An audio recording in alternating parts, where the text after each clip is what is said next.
Before we kick off, registrations are open for our 24-hour leadership challenge on January 10 and 11. This is no retreat, it's a test of endurance, resilience and mindset. You'll move, learn, lead and push beyond your limits. All the details are in the show notes or at highpl.com.au. Let's get into the episode. Welcome to the Leader More podcast. Our motive is to pass on what we've found helpful over the years through leading teams, running operations, and dealing with life's challenges. We hope you enjoy.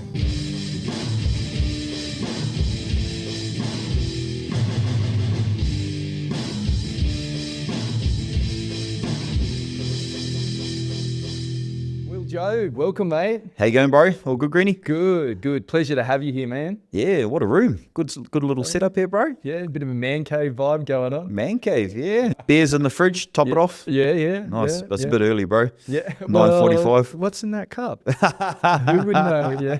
The secret sauce. Man, really looking forward to chatting to you.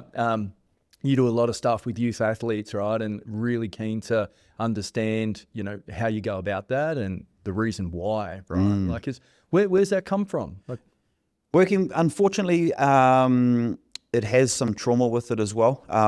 As I was growing up, obviously growing up in New Zealand, we all love footy, we all love rugby league, we all love rugby union. I don't know what it was, but we had a lot of youth suicide in my circles. We were all brought up on those foundations of family, close-knit, or whānau, like we like to call it in Māori. We're all immersed in sport, yet none of us really understood how important our mental health was. And unfortunately, I don't have enough fingers for the amount of friends that actually took their life. And that's from as early as 13 years old. Very young, something that we just couldn't comprehend, but it just seemed like a bit of a trend growing up. So I knew, not until I got to the later stages of my sort of late 20s, that I sort of see how important mental health was, and the tools that we should be using for mental health. Obviously, good communities, good nutrition, strength and exercise, sporting communities, stuff like that. They're really good tools to help with youth suicide. So that was a big part of why I wanted to work with youth. And also they're a lot easier to work with in regards to sponging up the knowledge, Greenie? Yeah, they listen a bit more. They listen a bit more. Not like those adults. The adults, they're terrible, bro. It's trying to teach old dogs new tricks, as they say, eh? Yeah, for sure. Man, that's heavy. Is that normal in NZ, or is that your area where you're from? As I started to look into the stats, it seems quite common for young, especially men or young teenagers, to go down that path. I don't think, we understand fully why, but we do understand that there are tools that can help. Yeah. The stuff that you do with these youth athletes, right, and that can vary, right? Like you do with community clubs, right, working with their youth. You do some one-on-one coaching, you do some group coaching and all that sort of stuff. Strength and conditioning is, I suppose, your forte. That's the vehicle to help with that, you find? That is a vehicle. It's a passion too. Yeah. I like training. I might not be the fittest, but I can, flog someone in the conditioning side of things. I enjoy the weight room. Yeah. I like technique, and I like young people learning good technique from a young age. I like them to have an understanding of the whys. Why are we getting flogged, coach? Why this amount of kilometers? Why this intensity? Just so they're more comfortable about knowing what they're doing or where it's going to get them. Yeah. It's something that we didn't have when we were growing up. We were always around, back then, strength and conditioning coaches, as you like to call them back in the day, but they were just, parents or coaches themselves doing it all. They didn't have the whys behind. They were just doing based on what they thought was best. And that was just a lack of knowledge. Obviously, we're in the information age. Knowledge is at a fingertip now. Yeah. So we can understand the whys, and I just like to teach that. Yeah. And I'd imagine just with that background and what you're doing now is that if the kids that you knew when you were growing up had that sort of, that relationship with someone, that structure, that framework that would have helped you feel. I like to think it's systems, you know. The better your systems, the less likely your goals are going to crumble. Yeah, we can fall off track a little bit, but if you have the system, you can just get back on board a hell of a lot easier.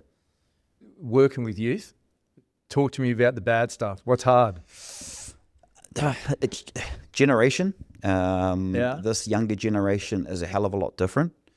They're more emotionally in tune with themselves, which obviously when it comes to mental health, I'm a firm believer in that. Open communication, having an understanding of the whys as well. They will fight you. They fight a little bit more. Yeah. I think you can agree with me as well, Greenie. Our generation and a little bit older, maybe the boys that are in their 40s and 50s now, was a hell of a lot different. If the coach said jump, we said how high. Yeah. These days, when we say jump, they ask why. That's the difference that I'm finding with this generation now. Just takes more time to explain. Yeah. Yeah. Instead of just, hey, do what I say. Like, I relate, and it takes me straight back to a conversation I had with Scotty Jones, over in Melbourne, is that we were brought up to, children should be seen and not heard. Do as you're told, right? Really respectful and respect your elders, right? Then we fast forward going into footy environments, is do as you're told. That's what you do. You don't question. You don't ask why you're not in the side. You don't do any of that stuff, right? You just do as you're told. Seen and not heard. Just get on with your job. But yeah, now, like I know with my kids and bringing up, some young kids that are keen on sport, I want them to ask those questions. I wish I asked some questions. You know, it's sort of interesting. What about work ethic with them? How do you find it? With work ethic, the standard is the standard. I like that, especially strength and conditioning. What you have to lift to be a professional athlete. Not all of them are going to be a professional athlete. Not all of them have the aspiration to be a professional athlete, but at least we have a standard. You can have high standards still, yeah. We can have high standards. It's just the process on how to navigate them towards that standard has changed. And I think that the people that are leading the pack in this world are the ones that can have better communication and can build better bonds and relationships with these younger athletes or young children. Yeah. The standard is the standard. Yep. So technique-wise, and then, how much work they're physically doing. Rest, I imagine, is one. Yeah. Rest, recovery, nutrition. Yeah, the whole thing. The standard is the standard. Yeah, it's good. How do you go with parents with that sort of stuff? They're the worst. Yeah. Everybody wants their kid, including myself, to be the absolute superstar. They want them to be the next NRL champion or Super Rugby champion. And they want their kid to get more attention than the next one. All of us want our kids to really succeed in life, but sometimes we just got to let them enjoy the process. And that's the hardest part. Some parents are blind, not their fault, in letting them enjoy the process as well. They're very blind to that. It's only when you start getting parents who have better conversations with people like myself, like yourself, Greenie, that understand that the standard is the standard. If they're going to make it, they're going to make it. We don't need to put any extra attention to them, especially at a younger age as well. Yeah. Their passion will show you how far they want to go. You can't necessarily instill that in a young athlete. They have to find that for themselves. We can be the vehicle, but in the end, they got to learn how to drive that. Yeah. It's sort of funny, isn't it? Like the intent from a parent, and I know myself, is like you just want them to know that you believe in them and you push them and you deserve more and you can do this and that. But the outcome is that you do put a lot of pressure on them. Yeah. There's those mixed messages, which can be a bit weird, right? Like, Yeah, because obviously everything that our parents say we're going to do, or we try to. But sometimes it can be pushed towards a point that is pushing us away from the game or pushing us away from the whys. You don't always have to make it to succeed. You know, sport teaches us discipline, teaches us commitment. Most importantly for me is social bonding. I believe social bonding is one of the most crucial tools that you need in life. You need to know how to communicate with someone. You need to be able to assess a situation and learn how to pull back from some arguments, how to pull your ego aside for the betterment of the team. Yes, you'll get to that point. I like Steve Hansen, the All Blacks coach. If you can't change the man, change the man. You know, if we can't get them to buy into what we want, unfortunately, we're going to have to change the man. And I love that saying, but at least give them, or try to give them, the tools to let them see what the bigger outcome looks like. Yeah, that's cool. So take me through, what would, you got a young athlete turn up with you know, whether they're just looking to develop a little bit, you know, they're 13, 14, haven't done a lot of weights. Like, what's the process? How do you go about it? Yeah, cool. That's a good question, because I think you can agree with me. Not everyone knows what it looks like. Yeah. They think, like, where do we start?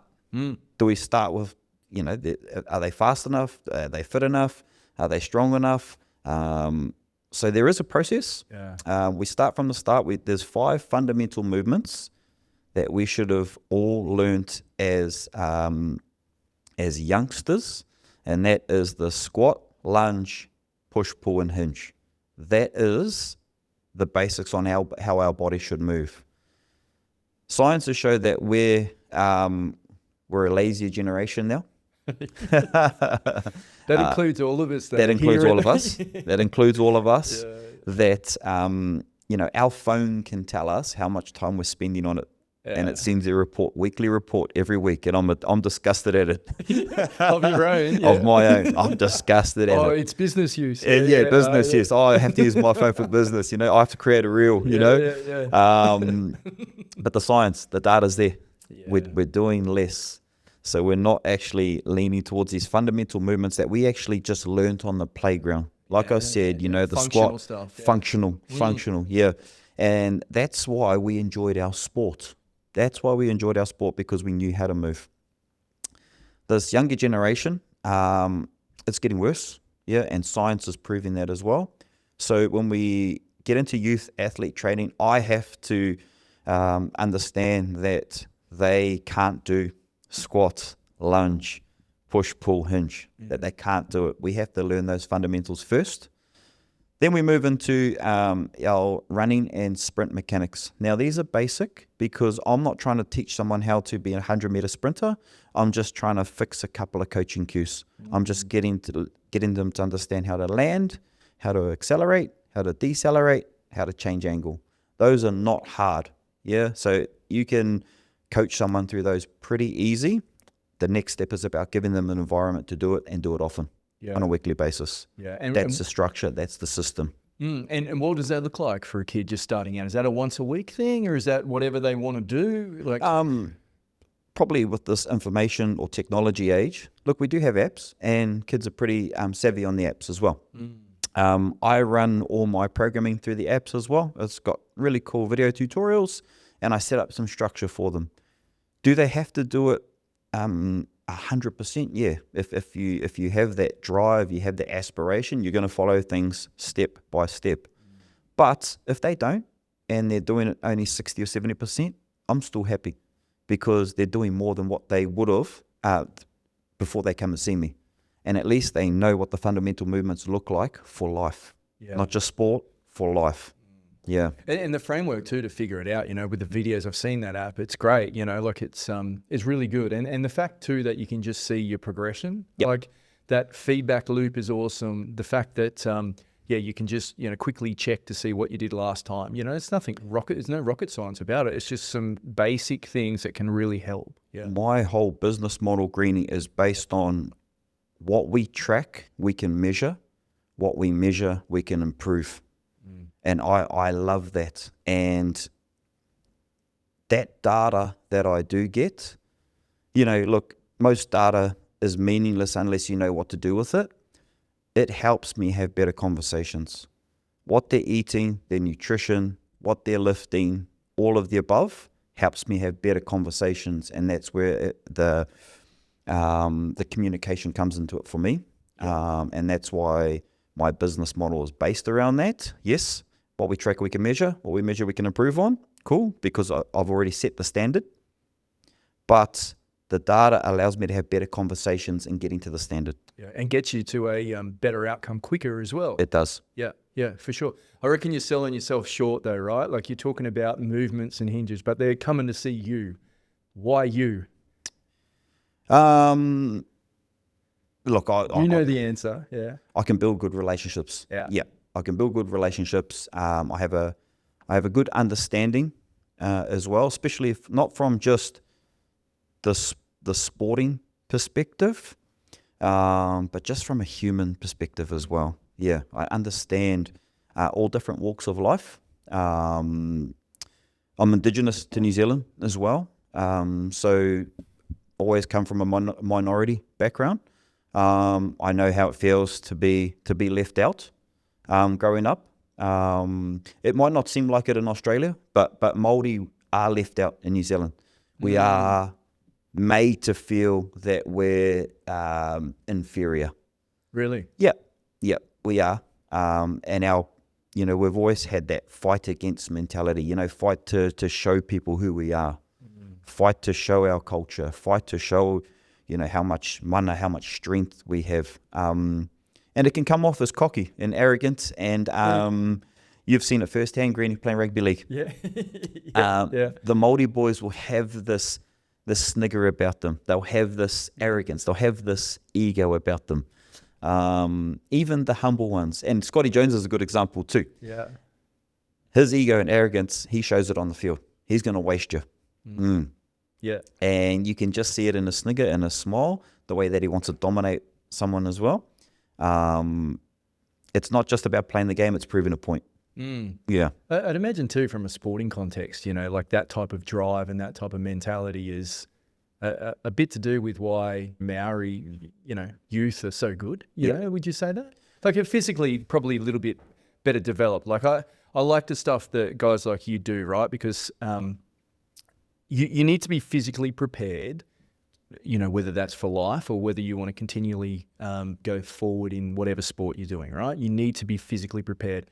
And the reality is most kids aren't. And then they get to a point where they're in a system where they need to be physically prepared. They're not. They're behind the 8 ball and they're competing against kids that are stronger and quicker and, more efficient and fitter, right? Yep. So there's that element of it. But I don't know, like that attitude of that mentality. Yeah. I've never really sort of understood it like you explained it. I'm not, look, there's no sort of, there's no scientific backing on this, but I've always sort of thought that same mentality is also what made us too proud to speak up in mental health terms. Good point. And Māori have one of the highest suicide rates in the world. And that's a hard stat to grasp. And especially from myself, seeing it firsthand. And I always believe that, the same mentality leads us down two paths. Yeah. There's good and bad in everything, isn't there? There's good and bad in everything, but I just feel like that same mentality, having big ego, but also being too proud, leads us down a bad path as well, especially if we don't have the right environments or the right communities. Being able to explain and let us understand, why we're feeling like this, that, it's okay. It's okay. Maybe just let go a little bit. That doesn't make you any less of a strong Māori boy. That doesn't make you any less. We just need to understand that it's okay to talk. Yeah. It's okay to just let go a little bit. It's, and I like it about society today, whereas, when I was growing up, a big fella with tats, right? That was strong. You get a little bit older, and whether it is a generational thing now, and you look at that and you go, well, really? Is it? Or is it the fact that they can be open and honest and bare their soul a little, like that's strength, that's courage, right? Yeah.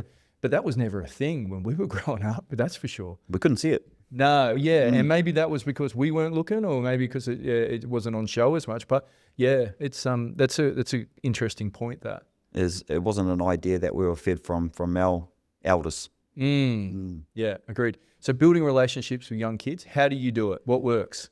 Humour. Yeah, okay, yeah, good. Humour. We haven't seen the humour yet, mate. Okay. Humour, Greenie. Yeah. You know, I just always believe that humour makes the world tick, makes the world go round. If you look in the nuts and bolts of life, it's not that serious, really. You know, we've got ourselves caught up in this huge ideology that we have to be serious and we got to chase this, and you're not perceived as being a leader if you can't take everything seriously. Whereas it comes back to the standard is the standard. You know, we can enjoy everything that we want to with laughter and humour and still get to the standard. And just, you know, life's better with humour. Yeah. Well, you're one of these smart asses that's funny, but then also even like when you laugh at your own jokes, which you have a habit of doing, you laugh at your laugh as well. It's a bit of a chuckle, right? Like, it's a chuckle. It's a bit of a joke around about Māori people too, having these loud hyena laughs too. You hear them laugh before you've met them. Yeah, yeah, that's a good point.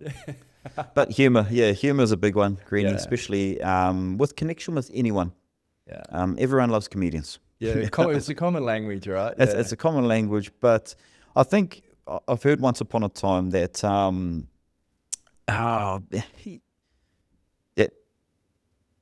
you know, politicians will lie more than a comedian will tell the truth, or something along those lines.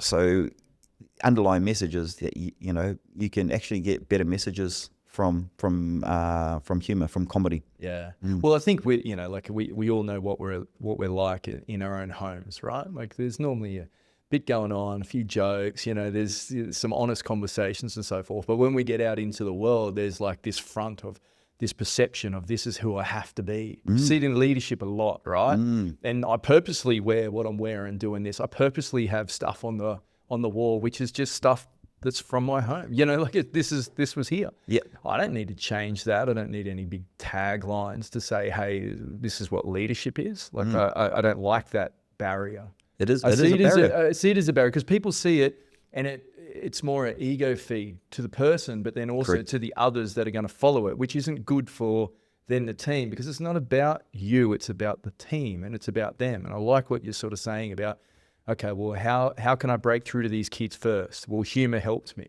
Yeah. What else? Well, obviously humour makes you feel comfortable too. Yeah. Just that act of making someone smile, it just drops. Drops some insecurities. Your guard. Insecurities.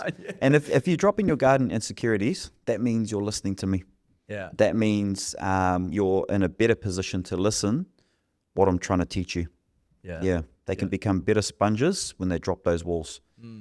I think, both work to some degree. If I was a military style trainer, which works, you know, it get results fast.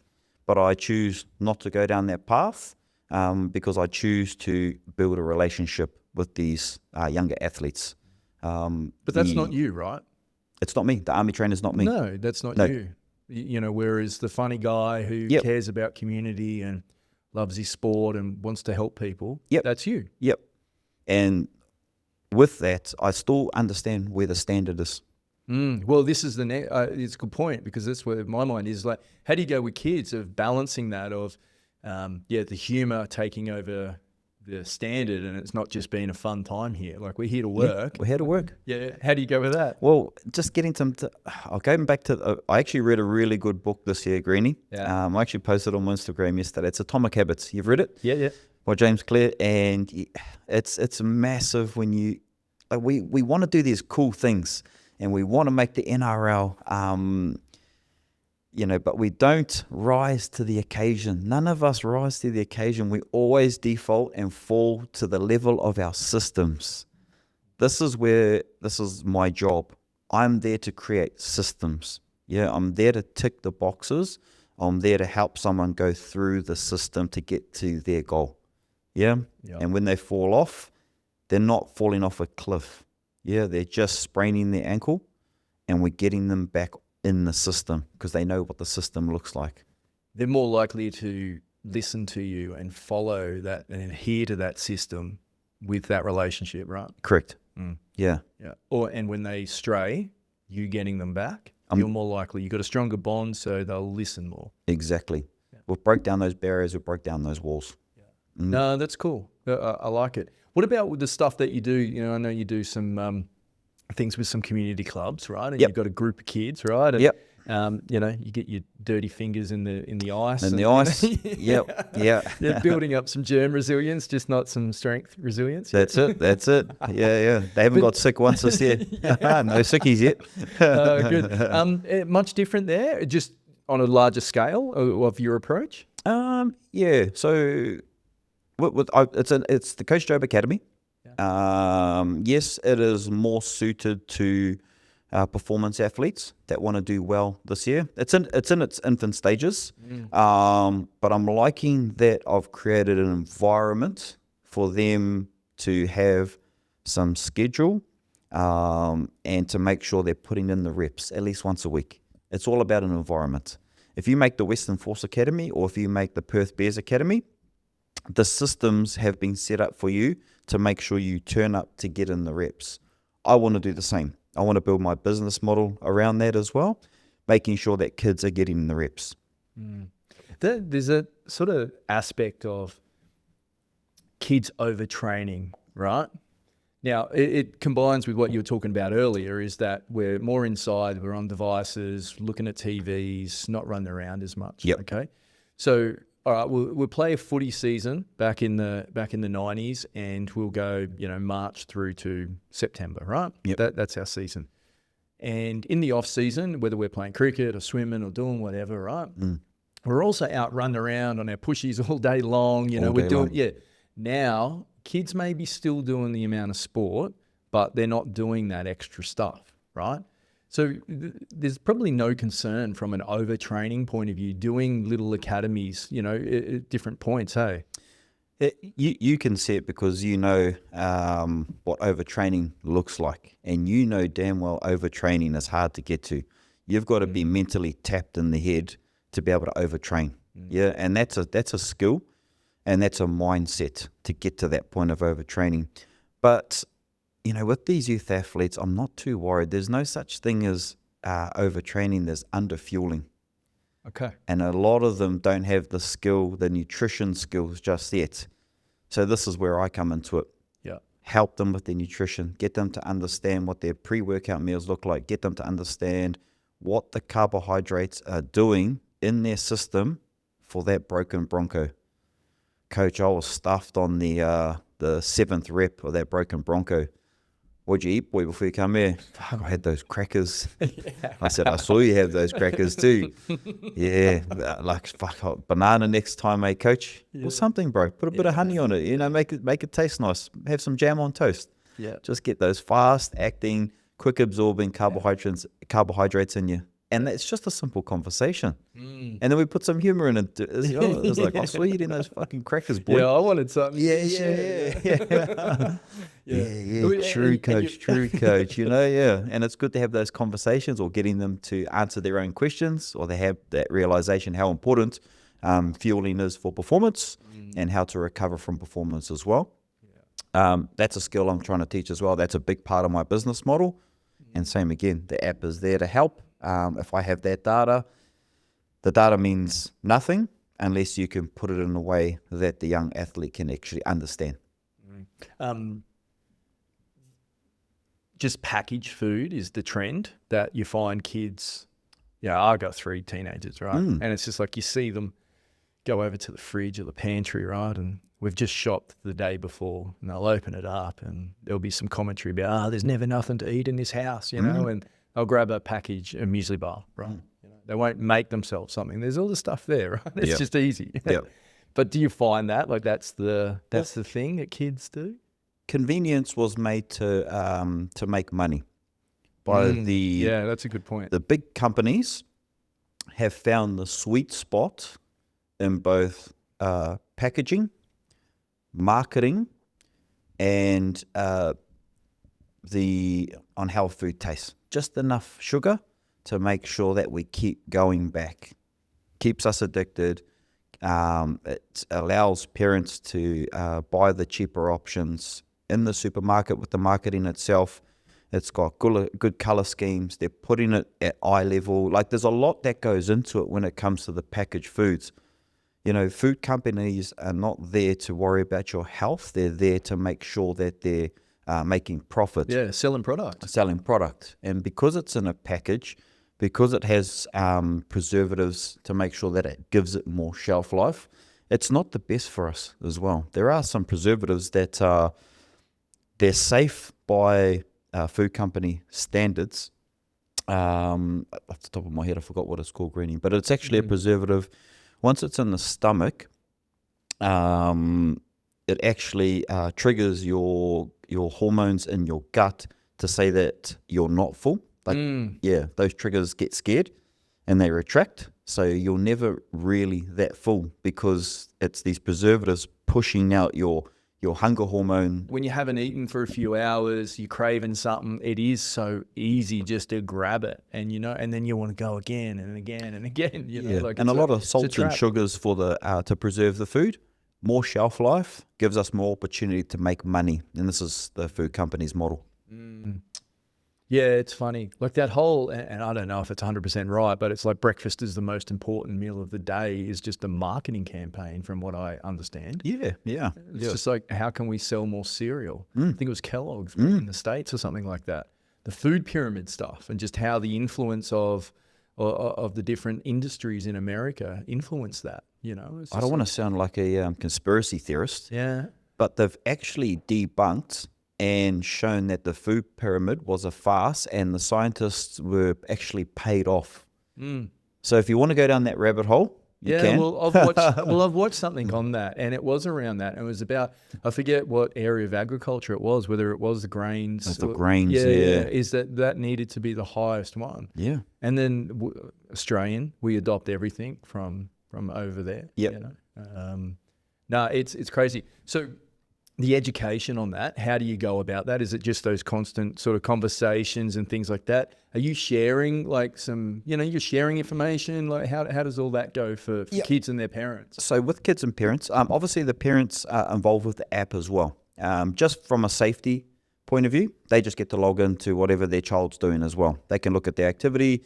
They can look at what they're logging as well. So the parent has the ability to log on to their child's login as well. Obviously, they're paying the bills, so they get access to it as well. let them in, yeah. Yeah, and with nutrition as well. So we just have the standards. It comes back to the standard is the standard, Greenie? There's no magical formula that's going to work best for you than it is for me. The standard is the standard, but I just need them to understand that the optimal amount of protein will help you repair to be able to get you back into the next training session with better strength gains, better recovery.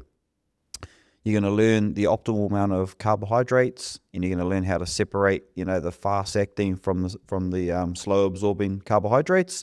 Same thing. It sounds a bit technical, but it's really easy, and it's good for kids to learn themselves.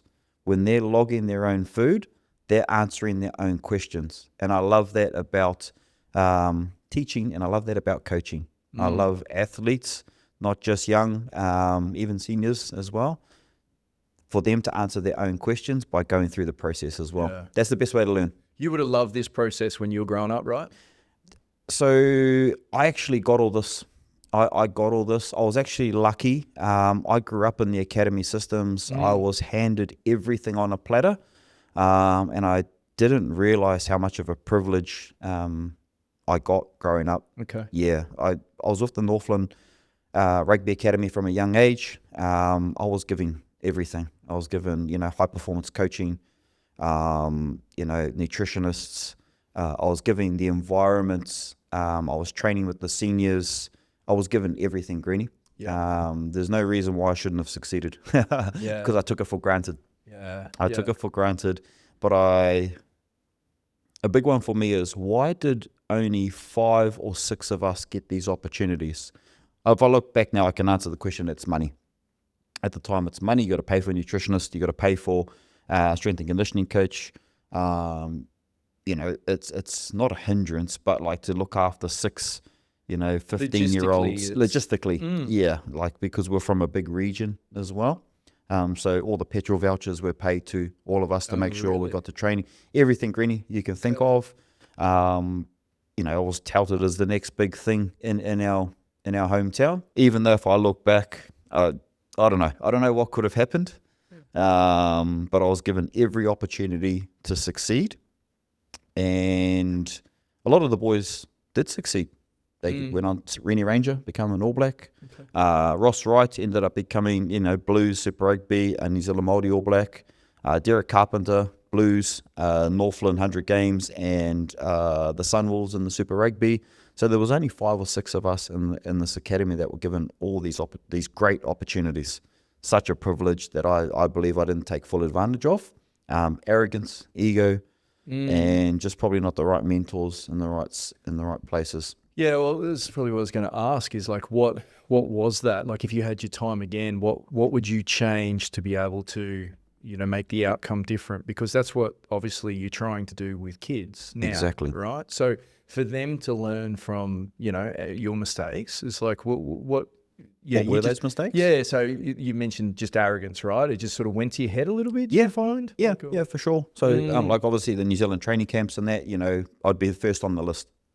Not really realizing that, guys like Rennie Ranger, they were having to drive a hell of a lot further than I was to get to training. So they would finish school, their parents would drive them up, even they would drive on their learner's license to make sure that they were at our training. And training was only like an hour and a half gym work, but they were there. They were ready to go. Big one, Greenie, was alcohol. Things have changed now. Kids are leaning away from alcohol, which I think is a brilliant thing. But in our day, like my parents were buying me alcohol at 14, 15 years old. Not uncommon. Everyone's parents were buying them alcohol. It was just a generational thing. And you were probably badgering them for it as well, I'd imagine. Yeah. And making Where's sure. Where's my carton? Well, it was a bottle of vodka or bottle of rum and stuff like that. Goodness. And this was at 14? At 15, probably 15. All right. Still young, Greenie. Still very young. I can't even comprehend a 15-year-old touching a drop of alcohol today. Yeah. I can't comprehend it. But we were all doing it because it was generational. It was very ingrained in the rugby union culture, or rugby league. Rugby league was more marijuana. Okay. Rugby was more, they frowned upon marijuana, but made sure that they drank 5 nights a week. Yeah. Tuesday nights, training's finished, train hard, made sure you had beers. Thursday night, made sure you had beers. Friday night, beers. Saturday night, beers. Sunday, beers. Yeah, it was a cultural thing. Yeah. I want these youngsters to lean away from alcohol and drugs, which I think they are. I think they're doing a great job. From the communities that I'm in, I think they're doing a great job in taking their training, their nutrition seriously, and they're leaning away from the drugs and alcohol. Yeah, there's been a hell of a lot of stuff, and I know that schools and governments can get a bad rap a lot of the times, and probably deserving of too, right? But there's been a lot of education in that, hey, like they've really done some work there, and I agree, like it's not, my dad grew up, he'd have a, few beers every night. I don't do that. I can relate with drinking, maybe 17 probably, but then, in footy circles, it's like being a quieter kid. Well, that was a way to come out, and that was a way to feel a little bit more comfortable, right? Exactly. So, all or nothing, you train hard, you play hard, you drink hard. Yeah. Or drink harder. Yeah, you get into it. And it's like a competition and that sort of thing, how much you can do and stuff. Yeah, so balancing that for you, that was pretty sort of tough, right? It was tough. Because of everything else that comes with the drinking, I suppose. Yeah. Yeah, distractions. Going to an academy session on I remember this was pivotal for me in the work I'm doing now. Saturday we had a party on. I was 16 years old.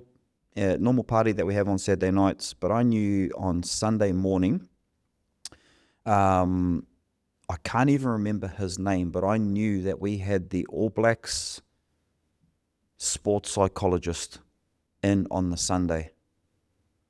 And I've turned up hungover as a 16-year-old.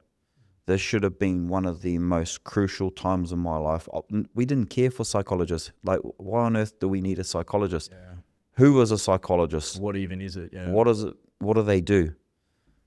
It was I took some really good points away from that meeting, and I remember it when I was 16 years old, but I was hungover. I didn't give myself the best opportunity to really immerse myself into what sports psychology was, how important it is, and no one else knows, but I know I missed that opportunity. Yeah, and that's because of a generational curse, something that was seen as so normal. It was actually very detrimental to me, but that's something that I can pass on now. That whole drug thing I've never got, and the alcohol stuff is probably the same as well, but it's just like longer term, how does it help you? There's no benefit at all. Like there's just isn't, right? There's just negatives all for it, but it's cool. You know, like it's a weird situation. Maybe something that's a little bit taboo that you shouldn't do, and you know you shouldn't do, but I'm going to do it anyway because I've done as I've told all the time, you know. But it's the dopamine rush you get from social bonding, being a part of a group, being a part of a pack. You know, that dopamine rush you can't beat. Yeah. But instead of the drugs, we just need better communities. We need to have better conversations on how we can use social bonding to our advantage. Yeah, I like it. Hopefully I'm helping in that space and creating some environments, creating some communities where social bonding actually is a positive, and we're still getting the dopamine rush as you would sitting there with the other kids smoking dope, or, you know. Whatever. Because it's the same. Yeah. That dopamine rush is exactly the same that we get at strength and conditioning, where we get to all laugh, compete, be better, grow together. But if you only know that, you're more inclined to keep leading towards that. Yeah, you were saying to me about a month ago on a trip that we're on around, you want to make a sporting club as such, and you want to, and forgive me if I'm not explaining it right, but you want to have a bit of a sporting club and go across to different tournaments, and you're already doing some stuff like that, right? Yeah. And that makes a lot of sense with what you just spoken about now. Like there's some light bulbs going off in my head, because I remember you telling me that. I'm going, oh, okay. It's a bit left field. Like, why? What do you want to do this for? Like, that's more so probably doesn't align with the youth stuff that I'm doing. Yeah. It's more it's a you thing? It's a me thing. It's a podcast thing as well. Yeah. I want to create a traveling rugby club. Yeah. And that's just a hobby that I want to get into. It's not something that's going to get me anywhere in life. It's just one of those fun things that I've always enjoyed. I love traveling overseas, playing rugby. Yeah. I always have. I love organising teams. I love organising uniform. Getting the kit. I love that it's only 3 days worth of footy. I love that, you know, we're hungover and having to play as well. Yeah. It's a bit contradictory to what I'm doing. Yeah. But with alcohol, I'm still on a journey too. Yeah, okay. I'm still on a journey with my alcohol use as well. When I say alcohol use, I'll probably drink like 5 beers a month now. But this year, I've never ever, since I was 15, gone 200 days off alcohol. This is my first year I've done it. Oh, good on you. Yeah, so from January to just before the grand final, didn't touch a drop of alcohol. Yeah. And that was a journey that I wanted to go on. How'd you find that? Is it tough? Not really. Yeah. Not really. When you're locked into something, it's not really that tough. You just got to learn to say no. Didn't miss it? Didn't miss it at all. Unfortunately, it seemed like life got better. It seemed like that I attacked a lot of my what I wanted to do a hell of a lot harder. It didn't feel like that I was dropping my energy levels back to 70% once a week to regather and then by Tuesday, Wednesday, I've lost momentum. Yeah. And I've only got back to 100% by Friday, and then the cycle continues. I just felt like once I got to 100% every single week, I was pushing myself up to 110, 120%. I was waking up Monday mornings ready to attack. I've got a lot of things going. I like to have my fingers in a lot of pies. Yeah. And I just felt like I was just navigating it all really good. Yeah, it's holding you back. It was holding me back. Yeah. What's so the drinking stuff, right? When you finished, like it didn't work out for you over in NZ, right? With Union. Yep. Did the drinking get worse after that, or No. It's always just been constant. Yeah. And so, how did you end up in Perth? When did all that happen? So I ended up in Perth. So the academy that I was in, so it was my last year of school.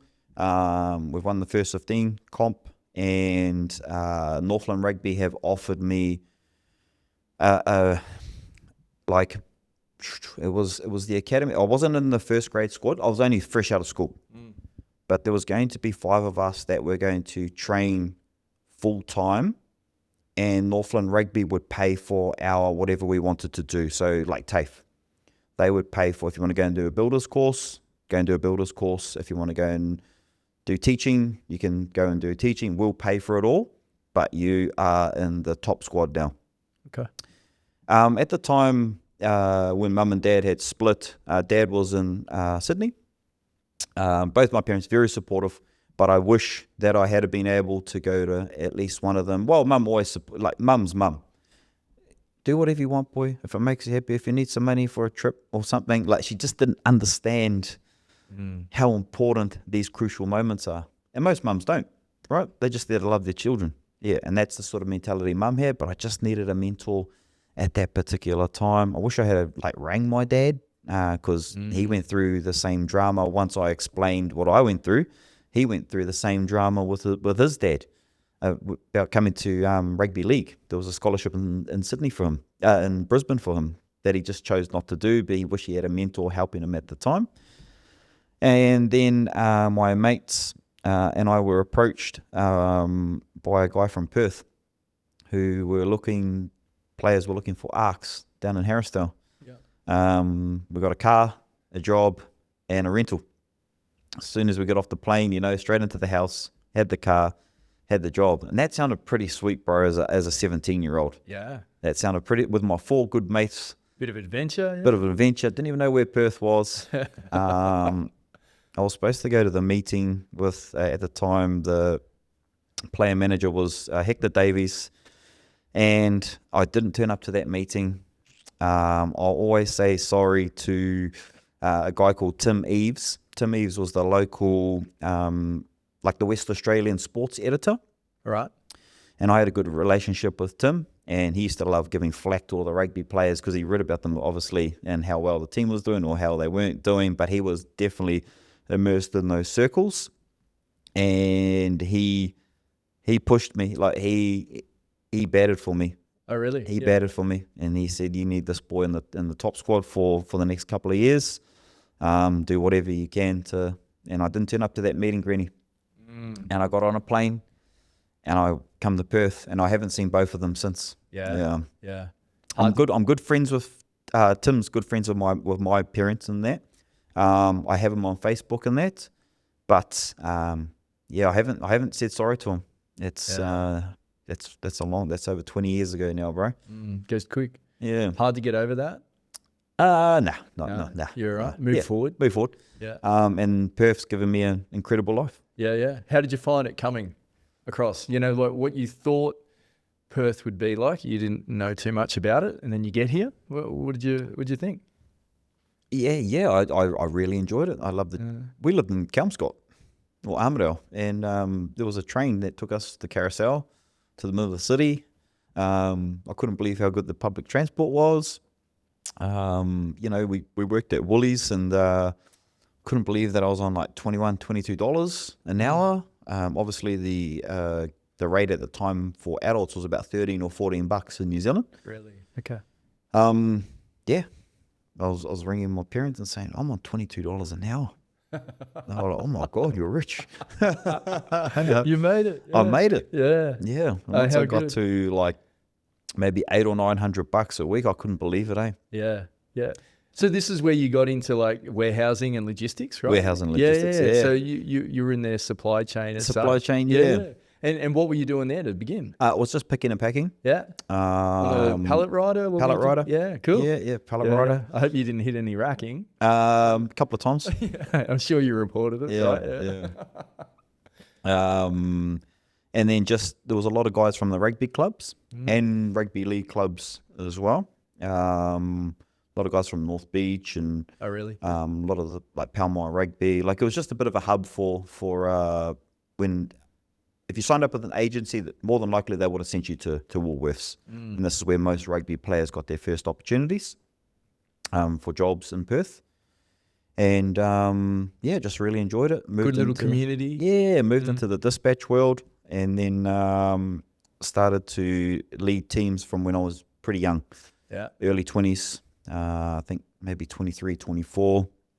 Got my first opportunity as a supervisor, and then just never looked back. 15 years just leading teams. Through Woolies. What did you enjoy about that? The changes. I liked that when new changes were implemented into the business, I had that mentality that I'll figure it out and I'll make sure that I can help coach and lead people so that we can have better buy-in as a team. You know yourself, when you go into these environments, everyone is so reluctant to change. No one wants to change. Yeah. They don't see that there's better ways. They're stuck in their old ways. And being a people person, you got to try your best to make people understand and follow you and to get that buy-in as well. Same process, right? I'd imagine. Like this is where you honed your process of building relationships, like what you're doing now with the athletes that you work with. Pretty similar. You're trying to break down some barriers to get some outcomes and help them get through some change, whether that's going from a skinny kid to a kid with some size or, a forklift operator that has done it like this for 20 years, Yeah. Done it for 20 years, mate. Nothing's gone wrong. Why would we change it? Why What's would your we problem? change? Yeah. These young fellas. And this is your job, right, Greenie? Yeah. This is what you're trying to do. Yeah. Not every workplace is blessed with people that are there to help people change. Yeah. But that process the same, right? Like you were just able to navigate that it come pretty naturally, right? It was real natural. Yeah. It was real natural. And I was just given a lot of trust. I had a lot of my bosses worked really well with me, and they allowed me to make changes. They allowed me to lead different teams as well, because they knew that I could get a good buy-in. Well, you earned that trust, right? You earned that trust. Yeah. So moving then into the PT world, like was that you 15 years doing logistics stuff? Yep. Playing footy on the side. Yep. Was that just a natural progression for you? Something you always wanted to do? Was it a bit of a leap or what? So when I was 20 or 21, the Force Academy manager at the time, we went and done our personal training course, level 3 and 4, not realizing that I wanted to do anything with it. So we did the part-time course where it took us about maybe 16 weeks, just going in, getting our accreditation, and it's just something up my sleeve. And then obviously I got a new role at Woolies, and I was making more money. So why on earth would I want to go and do personal training when Woolies is giving me these massive opportunities? And at the end of it, me and my kid's mum, we were going through a breakup. Nothing too hard. We broke up on good terms. We've got a beautiful co-parenting relationship. We were just numb to each other and just not working well at the time. Once we split, I was about 129 kilos. Okay. Yeah. And I believe that's was a lot of piss, a lot of drinking, a lot of non-movement. I quit footy because I was working 2 jobs. I was working Woolies and I was doing bounce. I was a bouncer as well. Where were you the Gate and all the nightclubs in Freo. Oh, really? Yeah, metros and all that. How old were you at this stage? 27 or 28. Yeah. Yeah. And, you know, look, I was real heavy. And then Levi Ponga, that I do the podcast with, he was the gym manager at Wattle Grove at the time. And COVID had just split. COVID had just happened.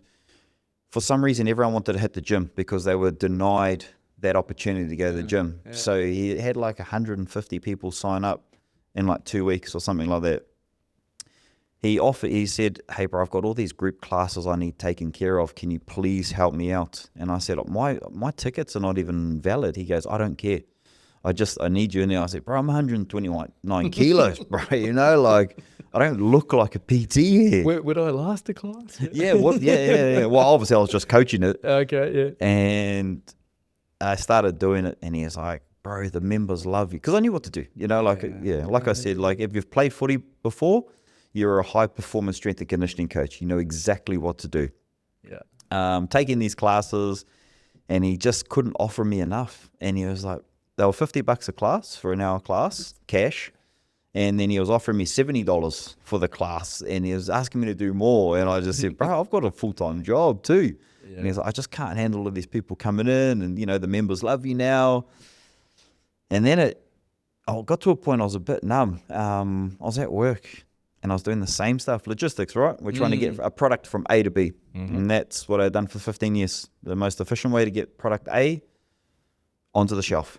From A to B.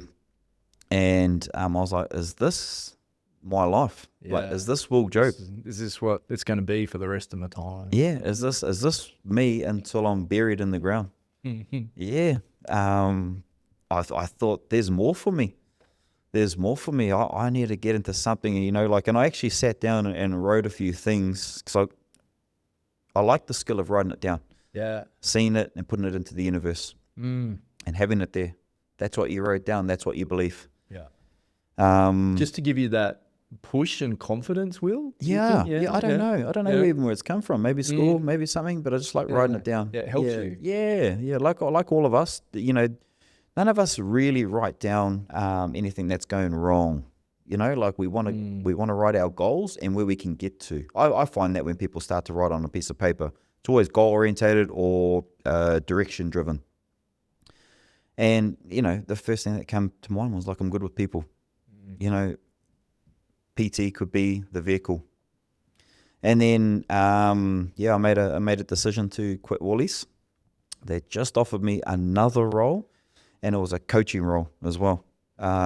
New system. JDA, heard of JDA before? Yeah, JDA. We're converting over. Obviously, I was really good at teaching people JDA. They've taken me out of my role, and then I did like national travel. So I'd go to other DCs around Aussie. Yeah. And I'd teach them the dispatch component. Yeah. And then by the time I'd done like 4 or 5 trips, they were like, you know, we're going to give you a full-time job if you want it. Okay. Just let us, you know, write up the package and that, and work with your bosses, because you're going to have to come out of your role. But we're going to have to give them time to make sure that they've got the systems in place once you go. I said, yep. Sweet. And then obviously those were the crossroads, and I was like, is this me? Yeah, training a warehouse management system or people. Or people. Yeah. And so I quit, and it was huge. Yeah. It was massive. It was massive for the DC. Yeah. It was massive for me. My parents told me that don't do it, because they're conditioned to the 9 to 5. Yeah. You make money, you look after your family. You got 2 young boys, you've just split with your partner. This is not a good move. But I just had that in me to say, like, is this it? Is this going to be me for another 15 years? Yeah. Yeah. Yeah. Is this my story? I'm destined for more, Greenie. Yeah. I love that. No, you know, like, I can relate, mate. I need that confidence in myself that I'm destined for more. Well, it's just, you know, you can do the stuff with your eyes closed that you were doing. And I could imagine that the challenge probably wasn't there as much, right? And, you know, just extending yourself and trying something new and doing that and seeing where it goes. Yep. Like, I can certainly relate. Like, sometimes I think with starting a small business, I think, you know, what am I doing? You're an idiot. You know, you're walking away from, like what you're saying, a lot of job security and a lot of different things like that. But you've gone through the same journey. Yeah. And I can, like I said, I can relate. It's just like, okay, was this it? Is this all I'm going to be? Is this? Yeah, like, I get I'm a father. I understand that and I value that really highly, but I can still be a father doing other things, and I can set an example for my children that, you don't just have to settle and do something and be on autopilot. You can try other things. You can make it work. Why can't you? Yeah. Yeah. So no, I certainly can relate. Not saying it wasn't tough though. Obviously it got down the track, and once the ex had moved out and we had sorted our arrangement out, went and saw a financial advisor, and they said, you on this pay at Woolies by yourself, you probably have to sell the house.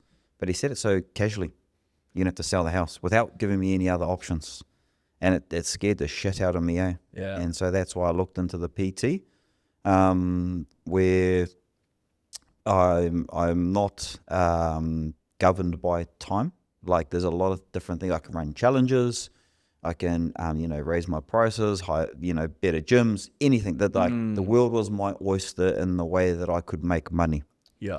I've never been in an entrepreneurial mindset, so this forced me, either become an entrepreneur, either find ways to make money, or sell the house. So I had no choice, but that's a privilege. Yeah. That's a privilege to be in that position. Yeah. How did you find those first that first year or two? Oh, it was really hard because COVID happened. I mean, they closed the gym on my first week. Okay. They closed the gym on my first week. What's mum and dad saying? We told you so. Well, mum was like, you know what? If we have to sell the house, boy, we'll just move into something smaller. Just go and get another job. So it's easy. Yeah. Like, was I really that?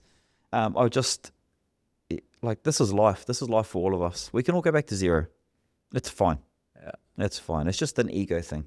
Just the ego and being proud of what we've built and then losing it all. Yeah. But we can start again. We built something else. Yeah, and it's just like being comfortable too. Yeah. It's, you've worked hard to have some comforts in your life and a nice home and some security, and you don't need to worry about money and things like that. But, it changes when you start a business, right? Yeah, it does. Yeah, totally does. But one of the things, it's quite funny story. When I come back, maybe 2 or 3 months into it, I had 12 weeks up my sleeve because I had my long service leave. Okay. So I was fine for 12 weeks, but I knew I had to hustle. I really had to hustle. And then I thought, you know what, I might even just put the mortgage on hold. I was looking at different options. Yeah. If I didn't make it. Yeah. And I think by about week 6, I was like, I only made $400 in that week. I had a few people drop off, and it was a bit of a realization that this is volatile. And I thought I'd write everything down, back to the pen and paper, and I'd write down everything that was wasting my time. The number one thing was Tinder, bro. It was, freshly single guy. Was this outgoings or incoming? Oh, a bit of both, Greedy. Yeah. It was a bit of both. Just conversations, right? Yeah. Just wasting my time, meeting up with Sheila, same old stuff, and I had to cross it off. Delete the Tinder app, delete it, get off it. You need to work, boy. You need to start hustling. Yeah. I'd lost a lot of weight too, because I obviously I was getting back in the PT. Yeah. I was getting back in the PT, loving the gym. Got back down to 100 kilos. Looking all right, and being able to put some good Tinder pics up. But yeah, I had to cross that off. That was one of the things that was wasting my time. Yeah. And then obviously just built some really good rapport with my gym, and then the clients just started flooding in. Yeah. Good. And you're pretty active on social media, and I think, we were talking about the relationship stuff and how you can sort of foster that when you get them, when you first meet them in person. Yep. But you're doing a little bit of work prior to that, obviously, right? Like, you get your personality through that, right? Is that you're pretty good at that sort of stuff at the start? Was that always something that you used? Or? Nah, I had a mentor at the time. This is why I really push for people to have mentors. You need to be in rooms where you're not the smartest in the room. It's imperative for growth. You have to be around the right people, and you have to be around the right people at least maybe 1 or 2 times a week. It's so important. I had a coach at the time helping me with my PT business. He was like $300 for 45 minutes. Okay. I had a friend who told me that he's actually really good. Now, this guy was like Andrew Tate. Our morals did not align. He looked at women as second-class citizens. He is very derogative. But his business sense and what I could learn from the business sense, he was amazing. And something stuck with me when he was talking about social media. He said, when you log onto social media, you're either buying something or you're selling something. There's no other reason to be on there. And that has stuck with me for a very long time. So everything centered around my content, especially at the time, he was like, you're trying to sell fat dads. Like, you're trying to get fat dads to buy from you. You're looking for alcoholic, overweight dads that were in your similar position. Yeah. That's your relevance point, and you're trying to sell your product to them. And I thought, right, and he's like, you need to make sure that you're hitting their heartstrings. And I thought, and he was trying to teach me like how to do that. And he was like, post your kids, you being active with your kids. Not all dads get that opportunity. They're fat, they're drinking, they're smoking, they're going just down to the park, and they are sitting there realizing that they're too tired to throw a ball around. Yeah, that's your selling point. And I just thought he was just amazing. Yeah. And I said, I know I've got confidence, but I'm not confident on camera. He's like, they don't care. That's the message you're trying to sell them. They'll pick up on it. They won't care about how good the video is. They want to make sure that they're not puffing away, and they're making sure that they're doing 30 or 40 passes with their kid because they know their kid wants to get better. Or, like we're talking about, rugby sense and rugby dads. Yeah, I had to niche it down. Yeah. And, like a lot of people think that $300 for 45 minutes was expensive. At the end of the program, when he said to me, bro, you're ready to go. You're going to smash it. You're going to absolutely kill this game. I was like, bro, can I pay for one more week? And I just wanted to hear his voice and just hear that validation again and again. And it was quite addictive. And he said, nah, bro, there's no way. There's no way you're getting another session. You're good to go. Yeah. Oh, that's nice. It was. It was. What's the mentor stuff you've mentioned before about Nick Gill, who's the All Black Strength and Conditioning. Yeah. So you do some stuff, mentorship. He does some stuff with you. Yeah. He's cheaper than the PT coach. Well, hopefully he's not listening because you'll get an invoice, mate. Yeah. So how did that come about? Like he's I imagine a pretty busy guy. He's a well-renowned fella. He's got a lot of runs on the board. Like how's this happen? I got a bit of an in. So Simon Thomas, who was on our Hori's podcast, he was the Western Force strength and conditioning coach. I had a cool little thing there where on Wednesdays I'd go in, he'd look over my programs, just help train the boys a little bit, have conversations with the nutritionist, the other assistant strength and conditioning coaches, going to watch some field sessions, just being immersed in that strength and conditioning professional environment. That was really cool. I was supposed to do a few more weeks, and then he got well, I won't say the price on it, but I'm guessing it's a hell of a lot of money. He's the head of performance at the Boston Red Sox. Okay. That's his opportunity. Yeah. So then my opportunity stops there. But then obviously he'd led me on to like what Gilly was doing with high performance strength and conditioning coaches. So I got a little bit of a good word. So that's why I'm taking this opportunity quite seriously. And working with Gilly on a weekly basis. Yeah, and how does that look? Is that just like a one-on-one sort of situation where you're asking him questions? Like he expects you to come with, say, 2 or 3 points that you want to... 2 or 3 points. Yeah, okay, yeah. That you want to go through. And then obviously the WhatsApp group with, because there's some NRL and some Super Rugby strength and conditioning coaches in our chat. I'm probably the most inexperienced in there, which I love.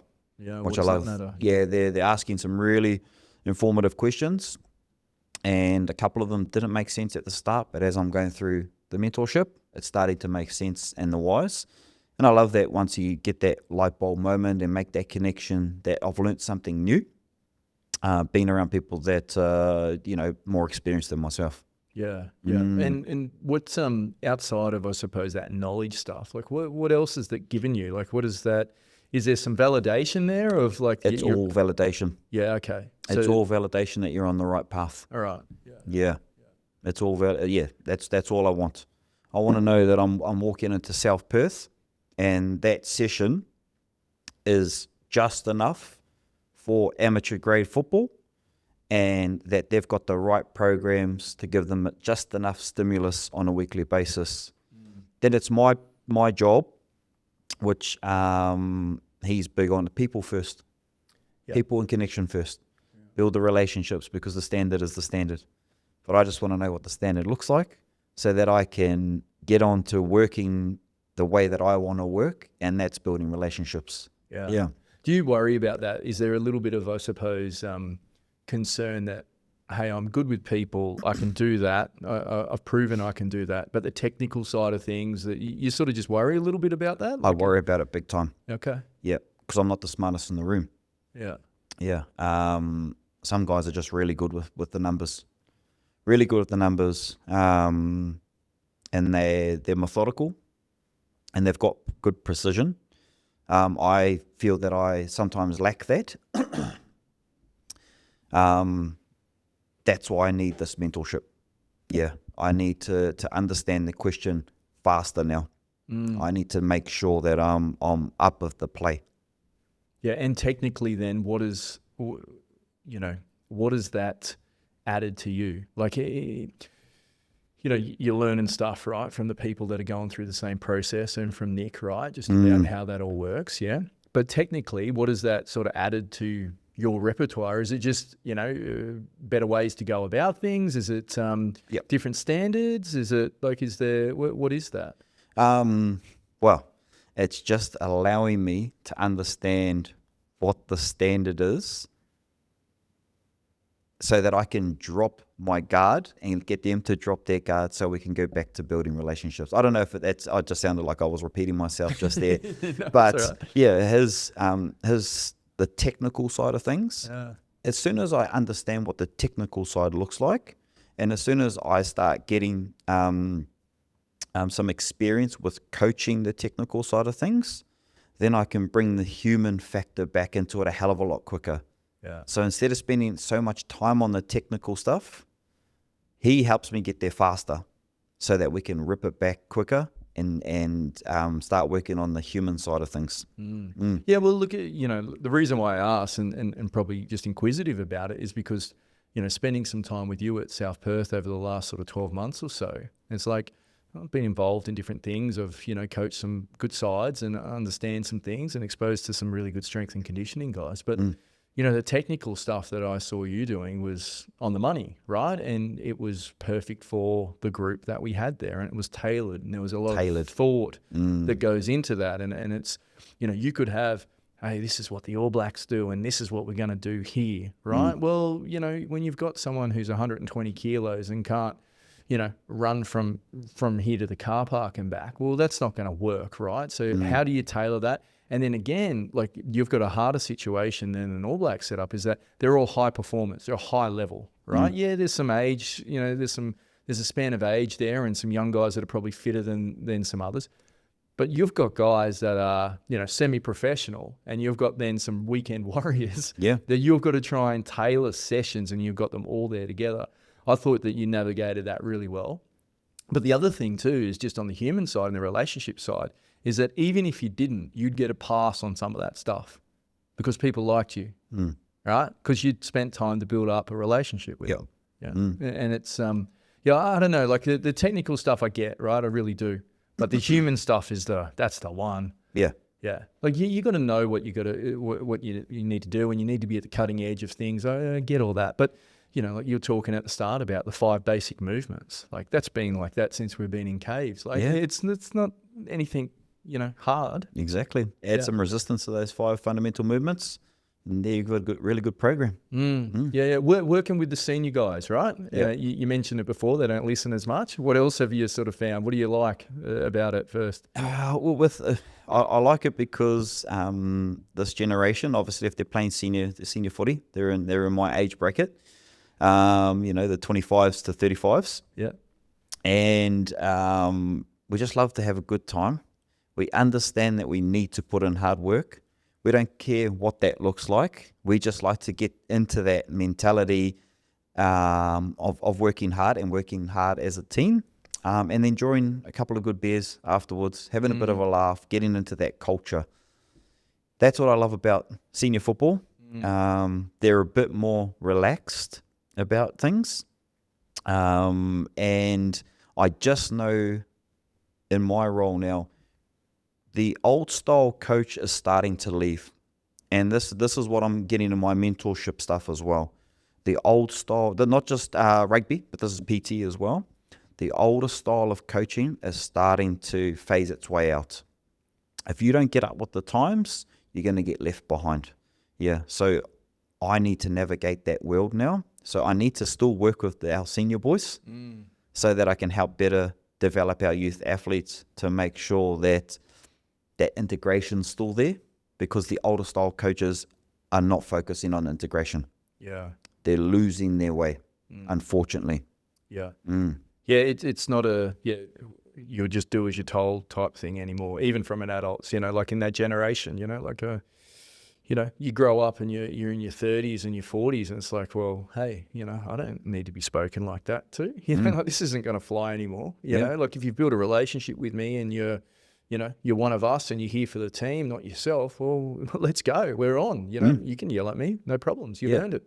But yeah, if it's not that, and that's, the audience they don't buy that anymore. Yeah. They really don't, They don't like your jokes. Yeah, no, it's cool. What you mentioned about, they don't listen as much. What are the other things that you probably think that the seniors could be better at? Probably communication. Like I said, the young guys are really good at expressing themselves. Just how they're feeling. How they're feeling. Yeah. Okay. How they're feeling. They ask the questions. To get better engagement, I think the senior boys have to ask the questions too. The same again, they're brought up in a different generation to what these youth athletes are. I don't have all the answers, Greenie, for it. But I think that's the journey that I'm on at the moment. Yeah. We touched on nutrition, the strength and condition and stuff. What about recovery, right? Like, talk to me about that. Like, what are some basics that you sort of live by with that sort of stuff that you teach the people that you work with? Yes. So let's talk about sleep. The reason now I'm still navigating my journey with sleep, and how important it is. Half our life is spent sleeping. All our recovery takes place sleeping. Before I got into the strength and conditioning world, I was the PT. So I'm trying to teach you how to put on the most muscle you can physically put on in the shortest amount of time. And you can only do that through sleep. And that's science, right? So sleep's probably the biggest one when it comes to recovery. When it comes to ice baths and saunas and stuff like that, the science is there. But sleep and nutrition are tools that not only athletes need to learn, but general population. It's not being taught anywhere. Sleep and nutrition is not being taught anywhere, or not to the degree that I would like anyway. Yeah. The sleep component comes back to, I ended up suffering some massive anxiety attacks when I was working the two jobs. So I'd start at 4 o'clock in the morning at Woolies, finishing at 3 in the afternoon. When it got to the weekend, I'd come home for about an hour and a half sleep. This is me not being actively thinking about how important recovery is. Then I would sleep for an hour and a half. The ex would, make me some dinner. I'd go off to bounce to the pub. I'd look after and do security at the pub. Then I'd have a beer afterwards. I'd have, 5 Red Bulls for the night. And then, 5? Like they're, little ones. Well, they're thereabouts or whatever, because you get free drinks, right? Oh, really? All Okay. night, Yeah. all night. So not alcohol, obviously. So I'll just have Red Bull. I'm tired. Yeah. I started at 4 this morning. Then after those Red Bulls, obviously you're wide awake. And then I'd go to the nightclub because my boss would always ring me from the pub to the nightclub. That'd still pay me, go into double time. Like, it was good money. Yeah. And at the time, I needed to work 2 jobs to look after my family because I didn't want the ex to go to work. I read some studies that it was important for mothers to be involved in the first couple of years of a child's life. And I was big on that. And she wanted to go back to work, even part-time and stuff. But I said, nah, I'll work 2 jobs. Anyway, I started getting these mini heart attacks, and I was like, my methodical brain goes, oh, yep, sweet, you're going to have to go to the doctor, get it sorted. Whatever we need to do to the heart, we're going to sort it out. So, look, I'm overweight as well. I'm working, 60 hours a week, and not caring about it either because I'm looking after my family. It's not a problem for me. I'm using these tools. I'm using this Red Bull. I'm doing fine. Yeah, I'll sacrifice. I'm fine. I'm having a good time bouncing, meeting people, yarning, not too much drama. Yeah. So I've gone to the doctor. He said, there's nothing wrong with your heart. You're going to have to go to the cardiologist. So then gone there, did the ECG, or ECG, whatever it was. Had to jump on the bike, had to get my heart rate up to 200 or whatever, had all hooked up. Then they chuck me on the bed, hop on my side, and then they watch all my ventricles open up, aorta, all of that sort of stuff. And then the nurse said to me at the time, she was like, I've done this enough times. You got a really healthy heart. Like, not many people can get up around the 200 beats per minute mark and hold it there for 10 minutes, whatever it was. And even though I was overweight, next week comes to the doctor. He said to me, mate, your heart's all good. You're probably going to have to go and have a look at a psychologist. So obviously at Woolies we have Blue Star. So I said, look, I've got services available to me. Went to Blue Star, talked to a psychologist. I was suffering bloody anxiety attacks. Okay. But I've got such a methodical brain that I don't look into that side of what could be wrong. And then we just looked at everything that was affecting me. So sleep was the biggest one. Nutrition. The caffeine. And then once I started to understand that stuff and how it affected me, that's why I'm so passionate about the nutrition and recovery side of things now. Yeah, you felt the impact of not doing it right. Yeah, exactly. What are your thoughts with, ice baths, compression, all this sort of stuff, right? Like, that gets a lot of airplay at the moment, right? Yeah. And like you mentioned, sleep and nutrition aren't the sexy topics, right? But they're not. They're the biggest proportion, and they're going to have the biggest impact on your recovery, right? They're the big rocks. Yeah, you bet. Look, and if you can nail your sleep and your nutrition, right, and then you've got time to put some effort into, compression or whatever it is, right, go for it. Go for it. Yeah, but you got to nail the foundations first, the basics. You've got to nail the foundations. They're the big rocks. Yeah. You chuck your compression boots on. In the end, it's all placebo effect too. So they might have some, some benefits, but the ice bath has never made me break a tackle. Consistently training and getting good stimulus over my muscle groups in the squat and the hinge has made me more powerful to punch through the line, and to be able to put on that lean muscle mass, I need good recovery, which comes from sleep, and good nutrition to build new muscle mass. Yeah. Those are my rocks that are going to help me bust the tackle, not compression boots. And probably the basic one there too, Will, is just like, recovery is needed because you've shocked your body, right? Physically, you've shocked your body and it needs to recover, right? Okay, so how can we minimize that shock? Let's not just respond to it, back to your logistics days. Let's get to the root cause, right? Yeah. Let's find out why this is happening. So, okay, well, it's interesting. There's a 130 kilo bloke with some compression garments on recovering. Well, okay, well, you're too heavy. You haven't put in the work. Then you get out onto the footy field and you're putting your body under a whole heap of stress and shock. Yep. No wonder you need to recover. So that, that foundation of, being in the right weight range, not being too heavy, having that, good nutrition, right? And physically preparing for what you're competing in, right? 100%. And making sure that shock isn't as much, Like it's, I don't know, it doesn't get spoken about that. No, it doesn't. Really? I need you on the field more often. And it's going to, the more that you don't do the work, it's going to be like compound interest, right? Yeah, it's just going to wear you down a hell of a lot quicker than the person that is focusing on their recovery, that is putting in the work.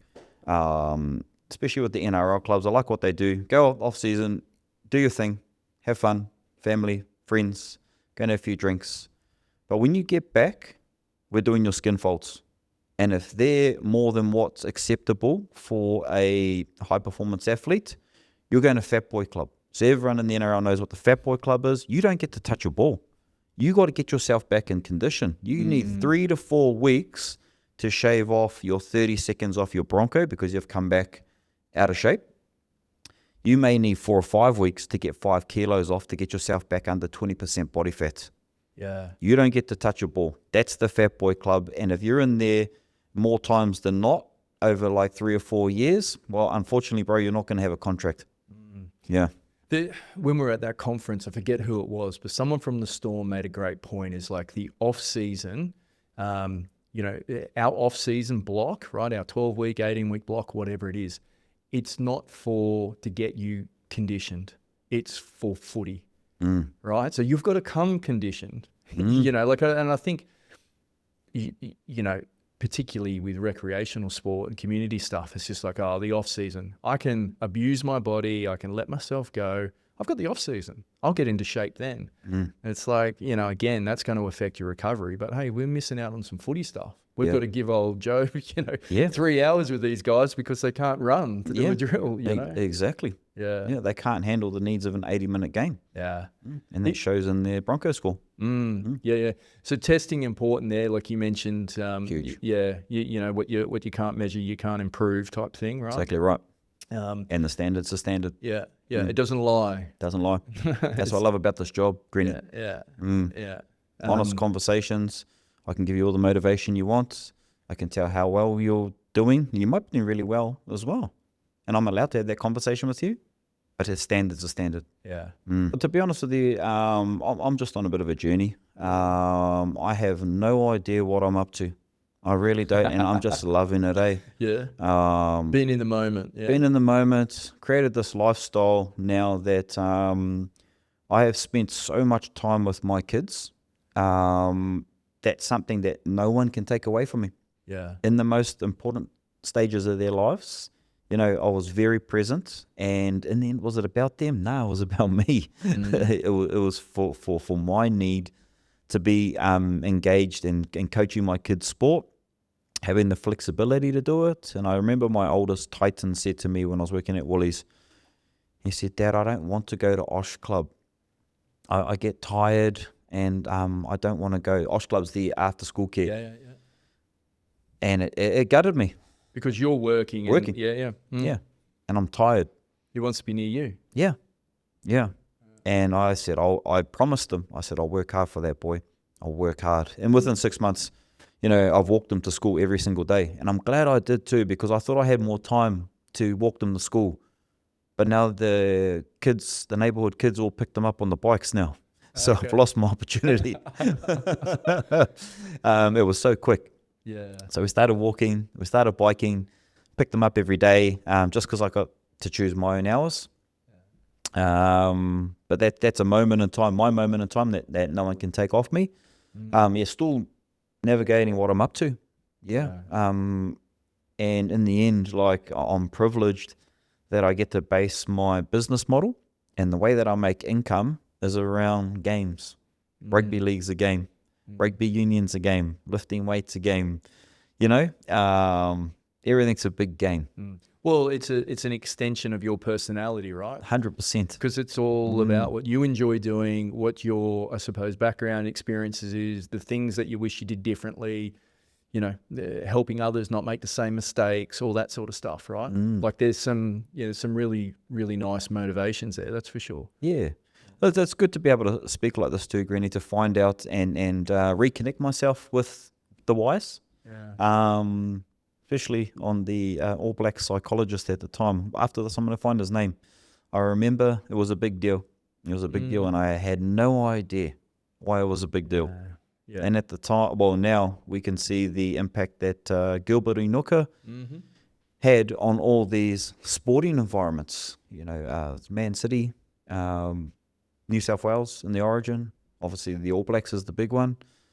And just seeing how important psychology, connection, community, understanding, communicate, like all those things combined together to really help teams and help athletes, and how important it is. And I wish I had taken it more seriously. Yeah. Oh, mate, look, you're young too, like 16. Yeah, 16. Like I know you don't beat yourself up about it, and then you shouldn't, because it's sort of, you're just a kid, and we're all still kids trying to figure it out, like you were just saying, right? I'm a big kid, Greeny.